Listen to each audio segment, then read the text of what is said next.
بسم اللہ الرحمن الرحیم۔ السلام علیکم ورحمۃ اللہ وبرکاتہ۔ ایک دفعہ سمندر میں ایک چھوٹا سا جہاز اپنی منزل کی طرف رواں دواں تھا۔ اس جہاز میں بہت سے مسافر موجود تھے اور ایک عورت بھی موجود تھی جس کا بچہ پیدا ہونے والا تھا۔ دیکھتے ہی دیکھتے سمندر میں ہوائیں تیز ہونے لگیں اور طوفان آ گیا۔ مسافر پریشان ہو گئے، طوفان بڑھتا جا رہا تھا اور مسافر اپنی زندگی کی دعائیں مانگنے لگے، لیکن اللہ کو کچھ اور ہی منظور تھا۔ طوفان تیز ہوا اور جہاز دو ٹکڑوں میں تقسیم ہو گیا۔ جو لوگ تیرنا جانتے تھے وہ تیر کر کنارے پر جانے کی کوشش کرنے لگے۔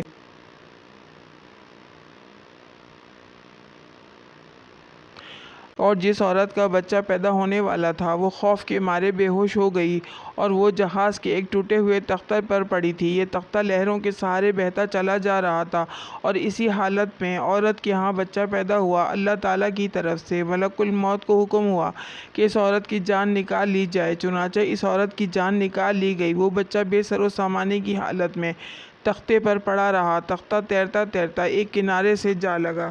ایک آدمی نے دیکھا تو اس بچے کو اٹھا لیا اور میت کو بھی مٹی کھود کر دفنا دیا اور بچے کو اپنے ساتھ لے گیا۔ اس آدمی کی بیوی بچے کو دیکھ کر بہت خوش ہوئی کیونکہ ان کے ہاں کوئی اولاد نہیں تھی۔ انہوں نے بچے کا نام شداد رکھا اور بہت پیار اور محبت سے پالا۔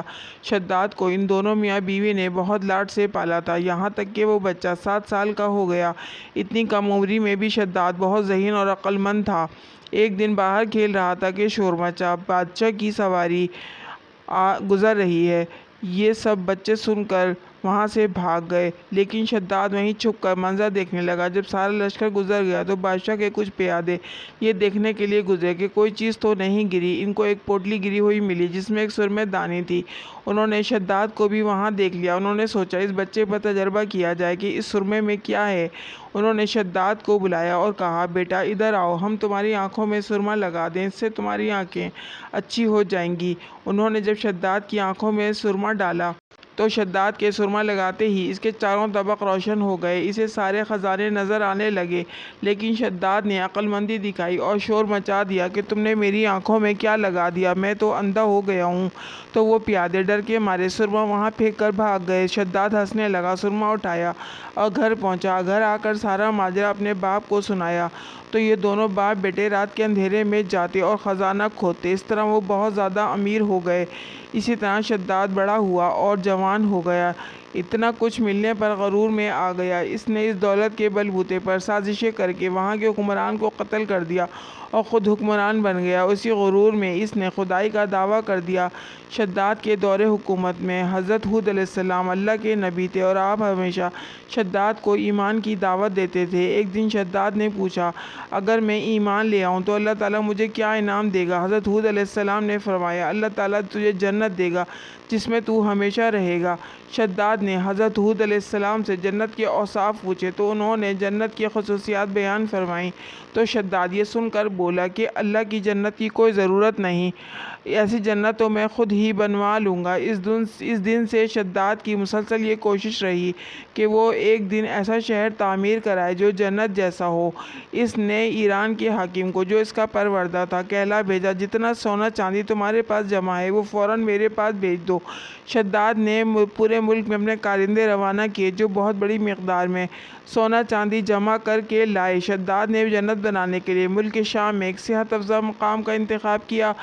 ماہر معماروں کے ذریعے وہاں ایک مضبوط اور مستحکم فصل تیار کرائی، جس میں سونے اور چاندی کا محل تعمیر کرایا اور اس کی دیواروں کو قیمتی جواہر سے سجایا۔ اس نے شہر کے وسط میں ایک ایسی نہر بنوائی جس کے پانی میں سنگریزوں کے بجائے ہیرے اور جواہرات بہتے تھے۔ سونے کے ایسے درخت لگوائے جس کی خوشبو کا عنبر بھرا گیا تھا۔ جب ہوا چلتی تو مشک عنبر کی خوشبو پورے شہر میں پھیل جاتی۔ بیان کیا جاتا ہے کہ شداد نے محل کے چاروں طرف سونے کی اینٹوں سے 12,000 کمرے تعمیر کرائے اور ہر کمرے کو یاقوت اور ہیرے جواہرات سے مزین کیا گیا اور اطراف جانب سے خوبصورت اور جوان عورتوں کو وہاں سے لایا گیا۔ یہ عظیم الشان زینت نما شہر 500 سال میں مکمل ہوا۔ شداد کو اس کی تکمیل کی اطلاع دی گئی۔ اطلاع ملتے ہی شداد بہت بڑا لشکر لے کر اپنی جنت کی طرف روانہ ہو گیا۔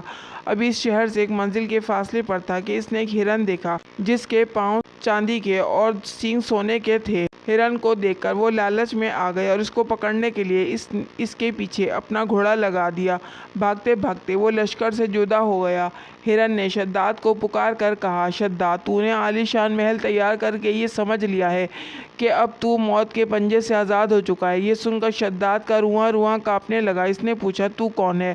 اس نے جواب دیا، میں ملک الموت ہوں۔ شداد نے کہا، اس وقت تمہیں مجھ سے کیا کام ہے اور میری راہ میں کیوں روڑے اٹکا رہے ہو؟ ملک الموت نے کہا کہ میں صحرا میں تیری روح قبض کرنے آیا ہوں۔ شداد نے کہا، مجھے کم از کم اتنی مہلت دے دو کہ میں اپنی بنائی ہوئی جنت کو اپنی آنکھوں سے دیکھ لوں۔ ملک الموت نے اجازت نہ دی۔ شداد گھوڑے سے گرا اور مر گیا۔ اس کے لشکر نے ایک آسمانی چنگاڑ سنی اور پورے کا پورا لشکر آن واحد میں ختم ہو گیا اور جنت میں جانے کے بجائے ملک عدم پہنچ گیا۔ ایک دفعہ اللہ تعالیٰ نے ملک الموت سے پوچھا کہ کبھی روح قبض کرتے ہوئے تمہیں کسی پر ترس آیا ہے؟ ملک الموت نے عرض کی کہ جی ہاں، 2 دفعہ مجھے بڑا ترس آیا۔ پہلی دفعہ اس وقت جب ایک عورت نے سمندر میں سفر کے دوران طوفان آنے پر ٹوٹے ہوئے جہاز کے تختے پر ایک بچے کو جنم دیا۔ وہ ماں اپنے نوزائیدہ بچے کو سینے سے لگائے سمندر میں ہچکولے کھا رہی تھی۔ اس وقت آپ کا حکم ملا کہ اس عورت کی روح قبض کر لی جائے۔ چنانچہ میں نے اس عورت کی روح قبض کر لی اور وہ بچہ اس تختے پر اکیلا رہ گیا۔ پھر وہ تختہ ایک جزیرے پر جا لگا اور دوسری مرتبہ مجھے شداد کی روح قبض کرتے ہوئے بڑا ترس آیا۔ بے شک وہ تیرا دشمن تھا، مگر اس نے بڑی محنت سے جنت تعمیر کرائی تھی اور تو نے اسے دیکھنے کا موقع تک نہ دیا۔